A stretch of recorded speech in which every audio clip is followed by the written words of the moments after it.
Seorang pria bertemu kembali dengan mantannya di sebuah hotel tempat ia bekerja. Meski sudah hampir 35 tahun lebih tidak ketemu, pria itu masih menaruh hati padanya. Lantas, apakah mereka bisa bersama? Ya, film dengan judul Patikim Tikim yang dirilis pada tahun 2023 yang lalu akan menceritakan kisah mereka. Jadi pria ini bernama Mio, seorang pria yang bekerja di sebuah hotel sebagai frontliner atau resepsionis. Bersama temannya bernama Orson, mereka menjalani pekerjaan yang baik namun menantang, apalagi kalau ketemu customer yang ngeyel. Mio ini diketahui punya kegebetan yang gak bisa lepas darinya. Pokoknya kalau ketemuan pasti ngajak begituan, dan parahnya lagi gak bakal berhenti sampai cairan Mio habis sepenuhnya. Dan sini, namanya adalah April. Suatu hari, Mio dipanggil sama atasannya dan mengatakan kalau Mio akan dipromosikan naik jabatan menjadi supervisor. Mengingat pekerjaannya yang bagus. Namun semua itu masih tergantung sang manajer nantinya. Meski begitu, Mio akan berusaha sebaik mungkin untuk bisa mendapatkan jabatan tersebut. Dan sang manajer itu bernama Bianca. Gak tua-tua amat, tapi dia sangat profesional. Tak lama, Mio menyadari kalau di sana ada seorang wanita yang ia kenal. Dia adalah mantan kekasihnya bernama Ivy. Sudah lama mereka tidak ketemu, dan semenjak itu Mio jadi penasaran dan ingin dekat lagi sama Ivy. Apalagi belum ada tanda-tanda kalau dia sudah menikah. Untuk memastikan hal tersebut, Mio nekat masuk ke kamar Ivy dibantu oleh teman-temannya. Di sana dia melihat ada 2 piring makanan. Apakah dia bersama orang lain? Lalu tak lama Ivy kembali dan ternyata dia bersama Bianca. Yang membanggakan lagi, ternyata mereka terlihat cipokan. Ada hubungan apa mereka? Apa jangan-jangan lesbong? Mio sempat kecewa, namun dia masih butuh pengakuan langsung dari Ivy.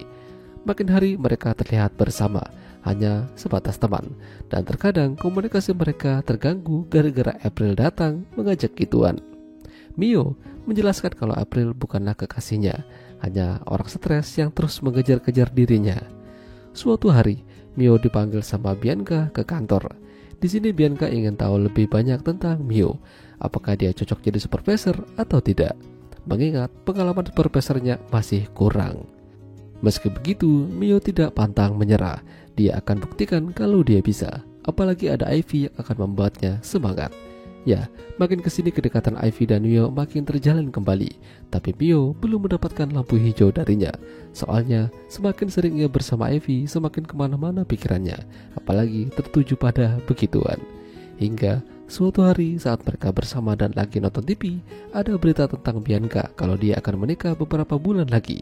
Masalahnya bukan sama pria, melainkan sama wanita yang tidak lain adalah Ivy. Di sini baru ketahuan kalau Ivy memang ada hubungan sama Bianca. Dia menjadi seperti ini karena trauma masa lalu. Salah satunya saat dia bersama Mio dulu. Meski begitu dia tidak marah. Larut akan obrolan dengan penuh emosi, akhirnya Mio malah dapat jatah dari Ivy. Ya, mereka begituan. Sayangnya, mungkin itu adalah permantapan terakhir mereka. Karena esok harinya, Bianca datang pada Mio sambil menjelaskan hubungannya dengan Ivy. Terlebih lagi, dia juga tahu kalau akhir-akhir ini Mio lebih sering bersama dengan Ivy. Dia tidak marah, hanya saja Bianca mengatakan kalau mereka akan menikah. Bianca sebenarnya suka melihat kedekatan Mio dan Ivy, tapi Bianca dan Ivy saling mencintai. Pada akhirnya, hanya kerelaan dan kebesaran hatilah yang membuat Mio masih berdiri sampai sekarang. Mio melepaskan Ivy untuk Bianca. Beberapa bulan semenjak itu, Mio akhirnya resmi menjadi supervisor. Suatu pencapaian yang bagus. Dia juga masih terkadang melihat Ivy dan Bianca. Seperti sebuah pepatah, habis badai akan ada pelangi. Dan Mio mungkin akan mendapatkan cintanya yang lain dari karyawan baru bernama Iris. Ya, semoga berhasil Mio. Itulah tadi alur cerita film Patikim Tikim. Jika kalian suka dengan video ini, jangan lupa untuk tinggalkan like dan sampai jumpa lagi.